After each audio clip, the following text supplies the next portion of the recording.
రజాకర్ అనే సినిమా ఈ వారం ఛాంపియన్ అని నేను అనుకుంటున్నాను. ఎందుకంటే ఈ సినిమాలో సర్దార్ వల్లభాయ్ పటేల్ గారి గురించి చాలా బాగా చూపించారనమాట.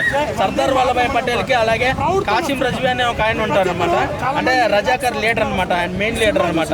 వాళ్ళిద్దరికి మధ్య డైలాగ్ వార్ ఉంటుంది, చాలా బాగుంటుంది. సెకండ్ హాఫ్ లో వచ్చింది ఇది.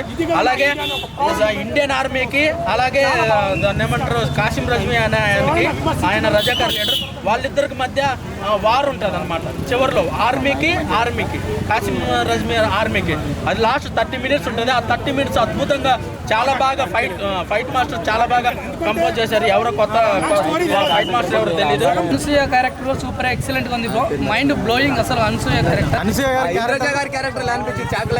ప్రతి ఒక్కరి క్యారెక్టర్ దీంట్లో వాళ్ళ క్యారెక్టర్లో వాళ్ళు నిజంగా, ఇది క్యారెక్టర్లు కాదు బ్రో, నిజంగానే తీసినారు. ఇది నిజం, ప్యూర్, ఇది నిజం అనుకుంటారు. ఏది ఇది అక్కడ ట్రూ, నేను చెప్పేది నిజంగా చెప్తున్నా.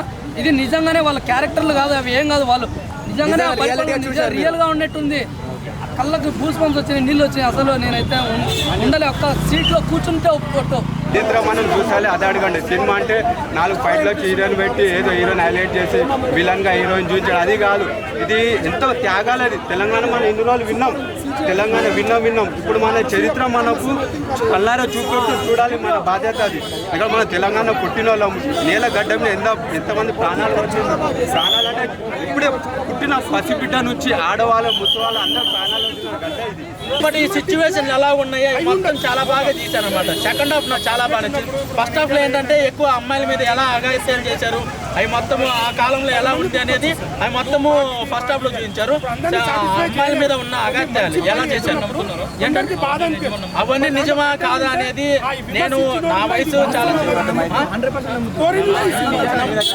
బ్రో దాన్ని ఏమంటారు పుస్తకాల్లో ఉందని చాలా మంది చెప్పారు. నేనైతే ఆ కాలాన్ని అయితే చూడలేదు. కాకపోతే పుస్తకాలు ఇంత ఘోరాలు జరిగిందా అని మనకు కళ్ళకు కట్టినట్టు చూపించారు అనమాట. అమ్మాయిల మీద అఘాయిత్యాలు అనేది చాలా ఘోరంగా చేస్తారనమాట. ఆ అఘాయిత్యాలు మొత్తం ఫస్ట్ హాఫ్ మొత్తం ఉంటుంది. సెకండ్ హాఫ్ మొత్తము అసలు యాక్షన్ సీక్వెన్స్ అద్భుతంగా ఉంటాయి. బాబీ సింహ గారు అవ్వచ్చు, అందరూ అనసూయ గారు అవ్వచ్చు. అనసూయ గారు బతుకమ్మ సాంగ్ ఉండిద్ది, చాలా బాగుంది. ఎక్సలెంట్ గా ఇస్తాడు. ఇలాంటి నాకు తెలిసి రాజమౌళి తర్వాత మరొక డైరెక్టర్ మనకు దొరికినాడు. మన ఆంధ్రాకు హైదరాబాద్కి ఒక డైరెక్టర్ దొరికినాడు. అయ్యా రాజమౌళి లాగా ఒక డైరెక్టర్ దొరికినాడు, అంతే. రాసి పెట్టుకోండి, సినిమా హైలైట్, ఎక్సలెంట్. మీరు పోయి థియేటర్లో చూడాలా, ప్రతి ఒక్కరికి చెప్పేది. ఇప్పుడు జరుగుతున్న హత్యలు ఏదైతే చిన్నపిల్లల మీద హత్యలు కానీ ఇట్లాంటివి ఏదో జరుగుతున్నాయి. సో ప్రతి ఒక్కటి ఉంది బ్రో, నేను చెప్పలేను, మీరు చూస్తే తెలుస్తుంది అంతే. విషయం తెలంగాణ పడ్డ పోరాల బిడ్డ అనేది చిన్నప్పటి నుంచి వింటున్నా, కానీ ప్రత్యక్షంగా ఇప్పుడు చూస్తున్నాను నేను. చాలా ఘోరాలన్న ఒక్కొక్క ఘోరం చూస్తే మొత్తం న్యాచురల్గా ఉంది. మనం చెప్తున్నా కదా, నేను సినిమా చూసినట్టు లేదు, న్యాచురల్గా పాతకాలం తీసుకోండి అన్న. యాడ సత్యనారాయణ డైరెక్టర్ చాలా బాగా తీసిండు. ఆ ప్రొడ్యూసర్ కూడా హ్యాట్స్ ఆఫ్ అన్న. ఇంత మంచి సాంగ్స్ అన్ని, అది పోరుగడ్డ బిడ్డ ఏదో తీసిన ఆ సాంగ్ అన్ని ఏడుపు వచ్చే శవాలన్న, గుట్టలు మొత్తం శవాలన్నీ తీసుకెళ్తుంటే ఆ పాట ఏడుపు వచ్చేస్తా అన్న. అనుసరి ప్రతి ఒక్క క్యారెక్టర్ కొంచెం ముందు అందరిది హైలైట్ ఉంది. మొత్తం జీవించేసింది, ఎవరు యాక్టింగ్ చేసినట్టు సినిమా చూసినట్టు ఎక్కడలేదు, అందరు జీవించేసింది యాక్టింగ్. సినిమా ఓన్లీ ఆర్టిస్టులు చూపించడం కోసం కాదు, ఆ సినిమా అప్పుడు జరిగిన అఘాయిత్యాలు చూపించడం కోసం. ఆర్టిస్టులు చూపించాలనుకుంటే వేరే సినిమా తీయచ్చు, ఆమెతో చాలా సినిమాలు తీయచ్చు.